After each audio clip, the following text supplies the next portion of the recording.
Hello, my dear students. Welcome back in Anjeev Singh Academy. Today, I am going to discuss the sample paper for class 12th Computer Science with new syllabus. Okay. तो अब ये sample paper आपको मिलेगा कहाँ से? ये sample paper आप download भी कर सकते हैं और इसके लिए आपको आना पड़ेगा अंजीव सिंह एकेडमी वेबसाइट पे anjeevsingacademy.com। आप इस वेबसाइट पे आइए और यहाँ पे आप देखिए, यहाँ पे सैंपल एंड प्रैक्टिस पेपर है। ये क्लास 12 सीबीएसई सैंपल पेपर्स की एनालिसिस यहाँ से आपको देखने को मिल जाएगा। यहाँ क्लास 12 आईपी का सैंपल पेपर है और यहाँ क्लास 12 कंप्यूटर साइंस का सैंपल पेपर आपको देखने को मिलेगा। मैंने अब तक 3 सैंपल पेपर इस पे अपलोड किए हैं, ठीक है। और आज मैं आपसे सैंपल पेपर 1 का सॉल्यूशन डिस्कस करूंगा और इसके कुछ पार्ट्स के बारे में आपसे बातें करूंगा, ठीक है। तो चलिए मैं class computer science sample paper 1 को स्टार्ट कर लेता हूं। आप चाहो तो इसे डाउनलोड कर सकते हो, सेव कर सकते हो अपने पास और आप इसको यूज भी कर सकते हो। तो क्लास 12 कंप्यूटर साइंस का सैंपल पेपर है, प्रैक्टिस पेपर है आपके लिए, ठीक है। 083 पेपर कोड है और आज हम बात करेंगे सेक्शन 1 के बारे में। लेकिन क्योंकि ये सेक्शन 1 को डिस्कस करने से पहले मैं एक बार इंस्ट्रक्शंस के बारे में आपको बता दूं कि यहाँ क्या क्या इंस्ट्रक्शंस आपको देखने को मिलेंगे। This question paper contains 2 parts A and B, ठीक है। यहाँ पे 2 पार्ट्स हैं, ए एंड बी आपके पास अवेलेबल होगा। Each part is compulsory, both A and B part having some choices. Part A के पास 2 सेक्शन है, सेक्शन 1 और section 2। Section 1 short answer question है और आंसर इन 1 वर्ड और 1 लाइन का आंसर देना है आपको। सेक्शन 2 जो है ये केस स्टडीज बेस्ड क्वेश्चन है, जहां पे 4 केस बेस्ड पास्ट मिलेंगे आपको। टोटल 5 में से 4 को सॉल्व करना है, ठीक है। मतलब टोटल 5 क्वेश्चंस मिलते हैं यहाँ पे, जिसमें से 4 आपको सॉल्व करना होता है। जो पार्ट बी होगा वो आपका डिस्क्रिप्टिव पेपर होगा। पार्ट बी के अंदर में 3 सेक्शंस हैं, सेक्शन 1, सेक्शन 2, सेक्शन 3। सेक्शन 1 जो है वो शॉर्ट आंसर क्वेश्चन है, 2 मार्क्स का ईच। सेक्शन 2 जो है लॉन्ग आंसर क्वेश्चन है, 3 मार्क्स ईच, ठीक है। और सेक्शन 3 जो है वो आपका सेक्शन 3 आपका वेरी लॉन्ग आंसर क्वेश्चन है, जहां पे 1 question has a internal options में मिलेगा, चॉइस भी होगा। जो भी प्रोग्रामिंग क्वेश्चन है वो सिर्फ पाइथन लैंग्वेज में ही आपको सॉल्व करने हैं, तो इस चीज का ध्यान रखना है आपको, ठीक है। चलिए आज हम पार्ट ए सेक्शन 1 के बारे में सॉल्यूशन करेंगे। इसके बारे में हम डिस्कस करेंगे, जहां पे हमें टोटल 21 क्वेश्चंस मिल जाते हैं, लेकिन इस 21 क्वेश्चन में से हमें सिर्फ 15 क्वेश्चंस को ही सॉल्व करना है, ठीक है।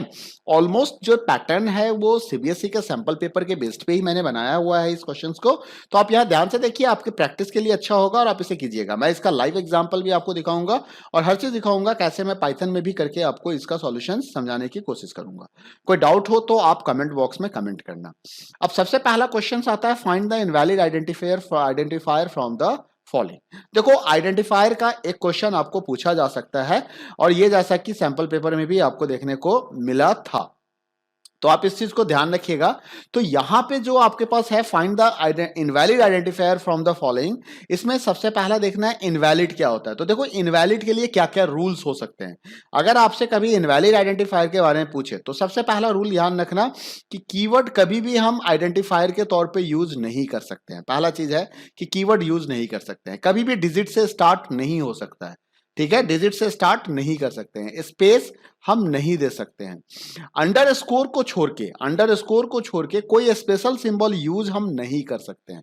तो अब इस चीज को ध्यान रखना है कि स्पेशल सिंबल यूज नहीं होगा, है ना, डिजिट यूज नहीं होगा, स्पेस अलाउड नहीं है, स्पेशल सिंबल अलाउड नहीं है एक्सेप्ट अंडरस्कोर, ठीक है। ये इनवैलिड के कंडीशंस हैं। ये क्या है? इनवैलिड के कंडीशंस हैं। अब देखो, वैलिड कब हो सकता है? आपने नाम अंडरस्कोर से स्टार्ट करके एबीसी लिख दो, आप एबीसी लिख दो, आप A1BC लिख दो, मतलब पहला डिजिट नहीं होना चाहिए, दूसरा कैरेक्टर चाहे डिजिट हो जाए तो कोई दिक्कत नहीं है। तो ऐसे केस में या आप अंडरस्कोर ऐसे यूज कर लो, AB_CD ऐसे करके वेरिएबल बना दो। जो ही नहीं कि एक कैपिटल में होगा, स्मॉल में भी चलेगा, कैपिटल में भी चलेगा। तो इस चीज का आपको ध्यान रखना है। तो अब इस रूल को अगर देखा जाए कि कीवर्ड नहीं होना चाहिए, डिजिट नहीं से स्टार्ट नहीं होना चाहिए, स्पेस नहीं होना चाहिए, special symbol except underscore use नहीं होना चाहिए, तो उस हिसाब से देखा जाए तो माय होम इन सारे क्राइटेरिया में से किसी एक को भी सेटिस्फाई नहीं करता है, तो ये हमारा वैलिड है। ये हमारा क्या है? वैलिड है। फॉर ये क्या है? कीवर्ड है, तो क्या हो गया? इनवैलिड हो गया। फर्स्ट नेम में फर्स्ट अंडरस्कोर नेम है तो वैलिड है, अगर ये स्पेस होता तो इनवैलिड हो जाता, तो ये भी वैलिड है। सेल 2 में 2 लिखा हुआ है लास्ट में तो चलेगा, लेकिन 2 सेल होता तो इनवैलिड हो जाता, तो ये भी क्या हमारा वैलिड है। तो क्या हो गया आंसर? इसका आंसर हो जाएगा इसका B. Given the following list, अब आपके पास एक लिस्ट दिया गया है, ठीक है। अब आपको यहां पे स्लाइस का क्वेश्चन पूछा गया कि 3 स्लाइस एंड 3 कॉलन 7, तो ये क्या है, लिस्ट स्लाइसिंग का क्वेश्चन है। अब स्लाइसिंग में आपको ध्यान क्या रखना है, तो यहां पे आपको याद रखना है इस चीज के बारे में कि एक मिनट, या तो स्लाइसिंग में क्या ध्यान रखना है हमें कि अब जैसे इसका पोजीशन ध्यान करो, ये 0 है, ये 1 है, ये 2 है, ये 3 है, ये 4 है, ये 5 है, ये 6 है, ये 7 है। तो 7 जो लास्ट वैल्यू होता है ना, वो काउंट नहीं होता, वो उसको इग्नोर कर देता है। तो ये क्या करेगा, 3 से लेके 6 तक का वैल्यू आपको एज अ आउटपुट दे देगा। तो आउटपुट में क्या दिखाएगा, 82, 89, 45, 67। तो ये आपको आउटपुट देखने को मिल जाएगा यहां पे, ठीक है। Right the use of the pickle module, तो हमेशा ध्यान रखना पिक्कल मॉड्यूल बाइनरी ऑपरेशंस के लिए होता है, बाइनरी फाइल के लिए होता है। पिक्कल मॉड्यूल्स के अंदर हमें लोड और डंप नाम के दो फंक्शंस मिलते हैं, जिससे हम रीड एंड राइट ऑपरेशंस को प्रॉपर लोड से हम रीडिंग करते हैं और डंप से हम राइट करते हैं, ठीक है। तो this is use for the binary file, binary file के प्रोसेस करने के लिए हमें इसकी जरूरत होती है, किसकी, पिक्कल मॉड्यूल की, ठीक है। वैलिड ऑपरेटर, अब देखो ऑपरेटर आइडेंटिफाई करना है, तो हमारे पास दो ऑपरेटर हैं, एक तो मेंबरशिप ऑपरेटर, एक आइडेंटिटी ऑपरेटर है, ठीक है, इज और इज नॉट और इन एंड इन नॉट, ठीक है, दो ऑपरेटर वर्ड के फॉर्म में।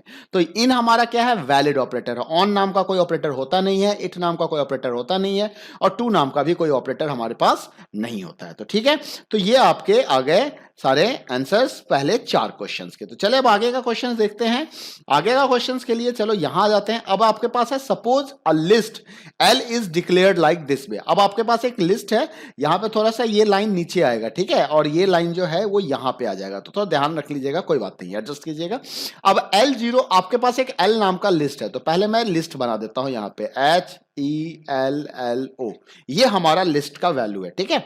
अब यहां पे इसका पोजीशन में लिख देता हूं 0 1 2 3 4। मैं कलर चेंज कर लेता हूं, ब्लैक कर लेता हूं। अब आपने लिखा m इक्वल टू एल, तो अभी क्या हो रहा है कि जो l है वो इस वाले लोकेशंस को पॉइंट कर रहा है, ठीक है। सबसे पहला स्टेटमेंट है L0 equal to m, L0 equal to m, तो जीरो पोजीशन पे क्या हो जाएगा, h की जगह पे m आ जाएगा, आ गया। उसके बाद आपने लिखा m इक्वल टू l, तो क्या होगा, अब यहां पे देखो शैलो कॉपी है, ये ट्रू कॉपी नहीं है। ट्रू कॉपी करने के लिए आपको स्टेटमेंट को चेंज करना पड़ेगा। ट्रू कॉपी आप ऐसे लिख सकते हो, m इक्वल टू, अगर आप चाहते हो कि एक नया लिस्ट क्रिएट हो जाए तो m equal to list l लिखना पड़ेगा। तो ऐसे केस में एक नई कॉपी क्रिएट होगी और m नई कॉपी को रेफर करेगा, l किसी और पोजीशन को और m किसी और पोजीशन को रेफर करेगा। ये चीज ध्यान में रखना है, ठीक है। अब उसके बेसिस पे देखो यहां पे आपने लिखा है m इक्वल टू l, तो ये क्या होगा कि ये m जो है m भी इसी को पॉइंट करने लगेगा, सेम मेमोरी लोकेशन को दोनों रेफर करेगा, गेटिंग। अब आपने लिखा m ऑफ 2, तो इससे क्या हो गया कि जो चेंज करोगे वो सेम लोकेशन पे चेंज हो रहा है, तो l के लिए भी चेंज हो जाएगा। तो m ऑफ 2 को क्या करेगा, d2 ये पोजीशन है, तो यहां पे क्या आ जाएगा, d आ जाएगा। m ऑफ 3 को आपने क्या किया, 10 दे दिया, तो यहां पे 1 0 आ जाएगा, ठीक है। तो फाइनली देखा जाए तो जो जिसको ये रेफर कर रहा है, वो जो स्ट्रिंग है, जो लिस्ट है, वो बना MED10O, तो ये लिस्ट बना। फाइनली जो लिस्ट है वो ये है, जिसको L भी रेफर कर रहा है, जिसको M भी रेफर कर रहा है। समझ रहे हो मेरी बात को, ठीक है। तो अब ये चीज ध्यान रखना, मैं जरा सा एक बार इस पेन को इधर सॉफ्टवेयर को खींच लेता हूं, कलर चेंज करना आसान हो जाएगा। ओके, तो now you got it this. तो अब देखो, जब आपने यहां पे बोला प्रिंट m और एंड में आपने क्या दिया, स्पेस दे दिया, एंड में क्या दे दिया, स्पेस दे दिया, मतलब कर्सर न्यू लाइन में नहीं जाएगा, तो एक ही लाइन में आउटपुट आएगा, ये वाला और ये वाला दोनों आउटपुट एक ही लाइन में आएगा।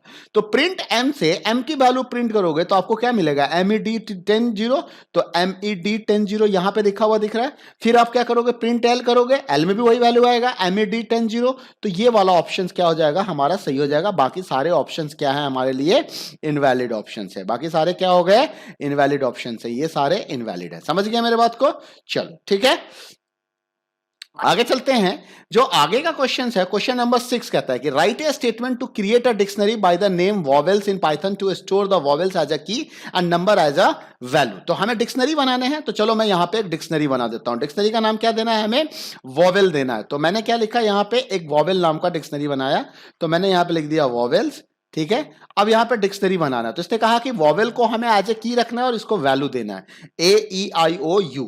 तो जो हमारे ए हो जाएगा, A इक्वल टू 10 लिख दे, A कॉलन 10 लिख दो, E कॉलन आप क्या लिखोगे 20 लिख दो, उसके बाद आपके पास आ जाएगा ई के बाद ए ई आई हो है तो आई इजकल टू क्या लिख दोगे 30 लिख दो, फिर क्या हो जाएगा ओ इजकल टू आप 40 लिख दो, और फिर क्या हो जाएगा यू, और यू इजकल टू आप क्या करोगे 50 लिख दोगे।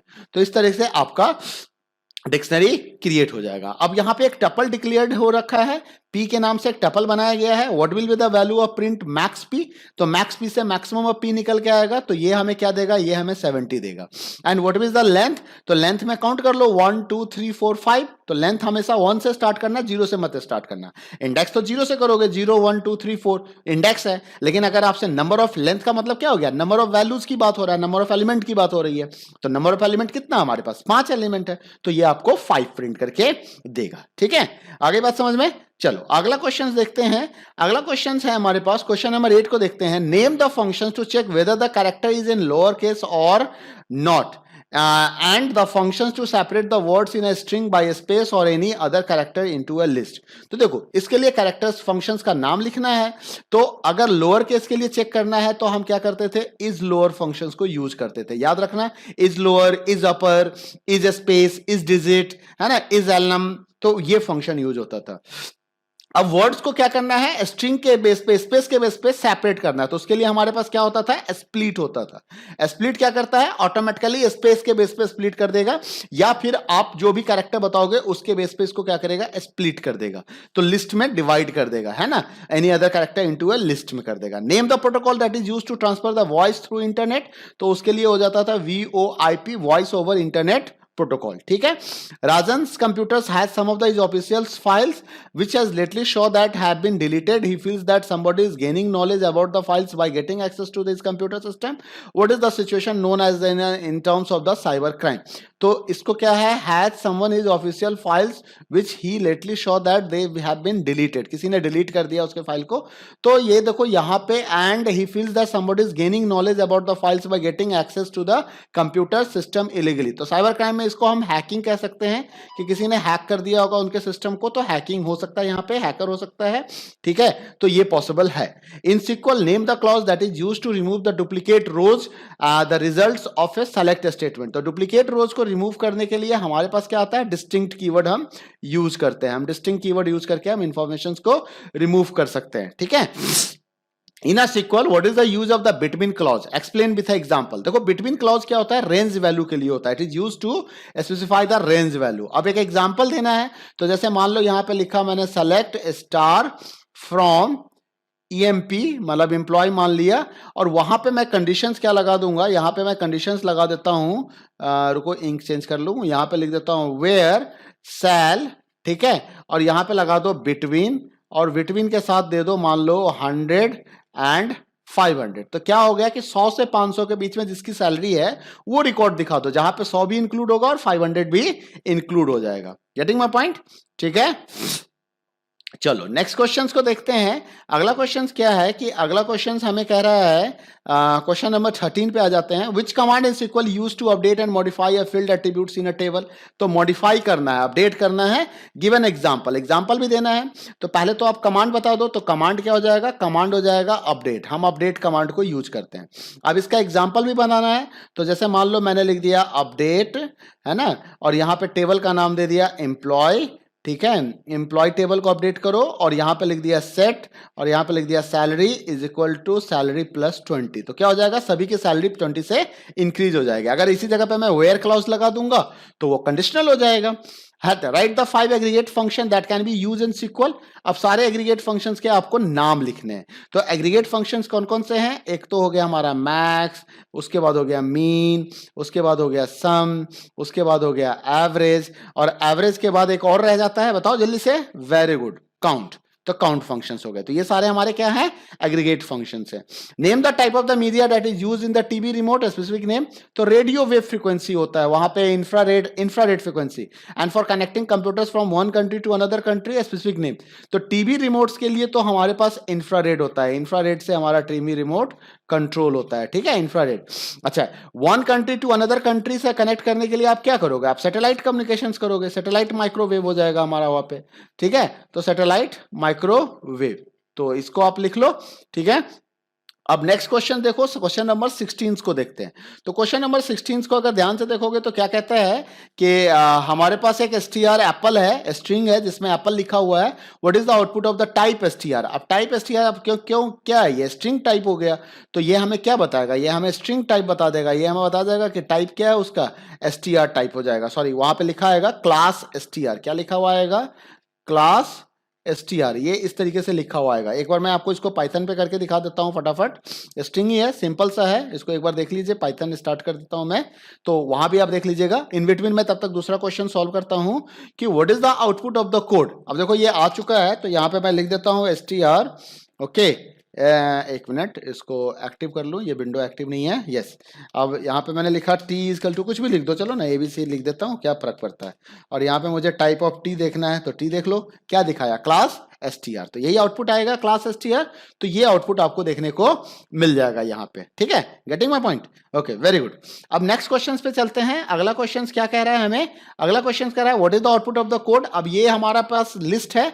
अब यहाँ पे देखो -1 और यहाँ भी -1 लिखा हुआ है। तो देखो ये जब -1 दे दिया ना, तो ये -1 से ऑटोमेटिकली क्या करेगा, ये -6 पे चला जाएगा, और -1 में क्या करेगा, रिवर्स कर देगा ये, ठीक है। रिवर्स का मतलब क्या हो गया, रिवर्स आउटपुट देगा हमें। चलो इसको एक बार पाइथन पे देखते हैं, फटाफट चेक करते हैं कि क्या आउटपुट दे रहा है, कहीं कोई एम्प्टी स्ट्रिंग तो नहीं दे रहा है। तो मान लो मेरे पास एक लिस्ट है, और लिस्ट में मैंने लिख दिया 1, 2, 3, 3, 4, 5, 6, ठीक है। और फिर मैंने यहाँ पे लिख दिया L, और मैं स्लाइसिंग कर दे रहा हूं। तो क्या लिखा मैंने, -1 कोलन कोलन -1। तो देखो क्या हो गया, रिवर्स हो गया ना। ये बिल्कुल ऐसा ही है। अब इस कैसे काम कर रहा है, इसको मैं अभी आपको बता रहा हूं। जैसे इसको देखो, मैंने ऐसे लिख दिया था, अभी रिवर्स आ गया। अब ये काम कैसे कर रहा है, इसको समझो। देखो इसके काम करने का जो पैटर्न है, वो पैटर्न क्या है कि जब आपने लिखा -1, तो स्टार्ट आपने -1 दे दिया, एंड आपने कुछ दिया नहीं, और आपने यहां भी -1 लगा दिया। तो देखो -1 के बाद अगला वैल्यू -1 प्लस -1 करोगे तो क्या हो जाएगा, -2।